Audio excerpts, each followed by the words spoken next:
నమస్తే అండి, welcome to Radharani's kitchen. ఈరోజు Ugadi special healthy and tasty sweet రెసిపీని పరిచయం చేయబోతున్నాను.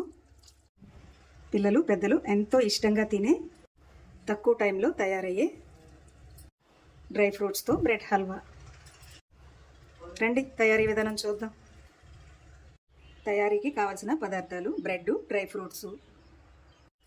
బ్రెడ్ని ఇలా పీసెస్గా కట్ చేసుకోవాలండి.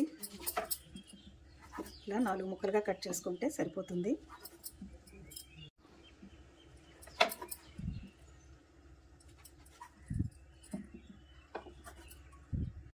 ఇలా కట్ చేసుకున్నామండి.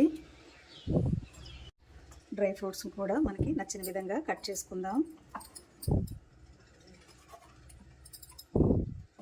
ఇలా చిన్న చిన్నగా కట్ చేసుకుంటే బాగుంటుందండి.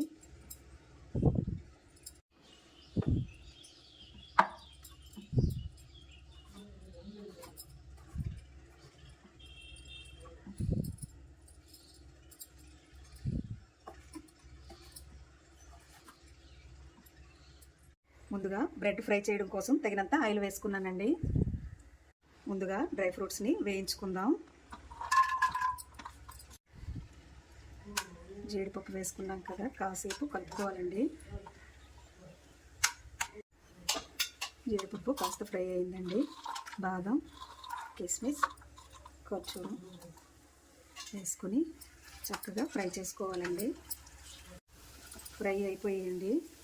ప్లేట్లోకి తీసుకుందాం. ఇదే విధంగా బ్రెడ్ పీసెస్ని వేసుకొని ఫ్రై చేసుకోవాలండి. ఇలా కలుపుకుంటూ ఫ్రై చేసుకోవాలి. తొందరగానే ఫ్రై అయిపోతుంది. మనం నెయ్యి వేసుకుని కూడా ఫ్రై చేసుకోవచ్చండి, అది మన ఇష్టం. నేనైతే నూనె వేసుకున్నాను.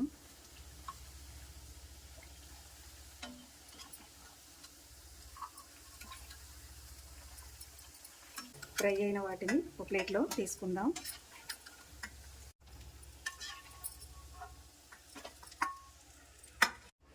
ఇలా అన్నింటినీ వేసుకొని ఫ్రై చేసుకొని తీసుకుందాం.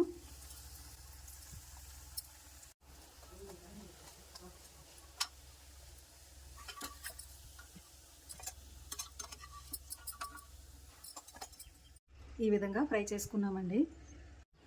వేరే కళాయి పెట్టుకొని పంచదార పాకం తయారు చేసుకుందాం. నేను 1 కిలో పంచదార తీసుకున్నానండి. పంచదార వేసుకున్నాక కాస్త వాటర్ వేసుకోవాలి.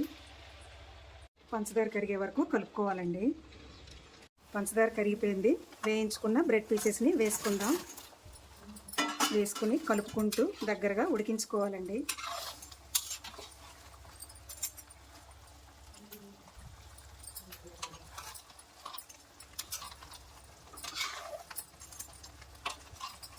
మనకి అతిథులు వచ్చినప్పుడు ఈ స్వీట్ తయారు చేసి పెట్టుకుంటే ఇష్టంగా తింటారు.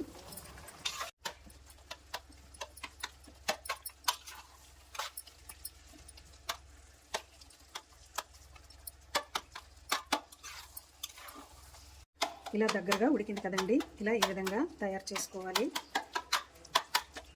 కొద్దిగా ఇలాచీ పౌడర్ వేసుకుందాం. డ్రై ఫ్రూట్స్ వేసుకుందామండి. 1 కప్పు నెయ్యి వేసుకోవాలండి. మనం డ్రై ఫ్రూట్స్తో తయారు చేసుకుంటున్నాం కదా, టేస్ట్ చాలా బాగుంటుంది. స్టవ్ ఆఫ్ చేసుకుంటున్నానండి. తక్కువ టైంలో తయారయ్యే స్వీట్ అంటే ఇదేనండి. ఎంతో రుచికరమైన స్వీట్ రెడీ. మీకు కనుక ఈ వీడియో నచ్చినట్లయితే లైక్ చేయండి, షేర్ చేయండి, మా ఛానల్కి సపోర్ట్ చేయండి. Thanks for watching.